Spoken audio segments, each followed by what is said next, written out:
A Palazzo Ferofini tutto è pronto a raccogliere i dati che arriveranno dai seggi di tutto il Veneto per le elezioni europee e comunali del 26 maggio, dati che saranno disponibili in tempo reale nel sito web dell'Osservatorio regionale.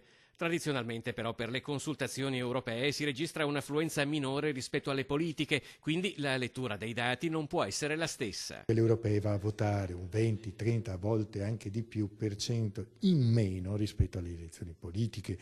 E quindi la domanda è: che cosa avrebbero votato le persone che sono state a casa o che staranno a casa?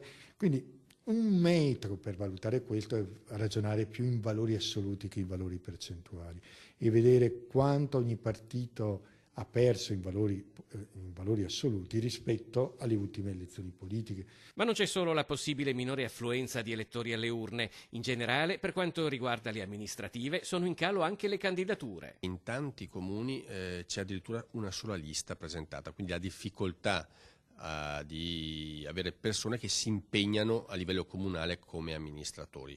In molti casi appunto liste fatte proprio per evitare il commissariamento del comune addirittura.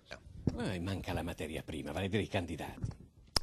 Perché fare il sindaco o il consigliere comunale in questi anni è un ruolo che dà molte responsabilità, scarse soddisfazioni, appesantimenti ulteriori appunto magari da leggi che arrivano dallo Stato ultimamente, che in qualche caso allontanano chi voleva impegnarsi a livello comunale.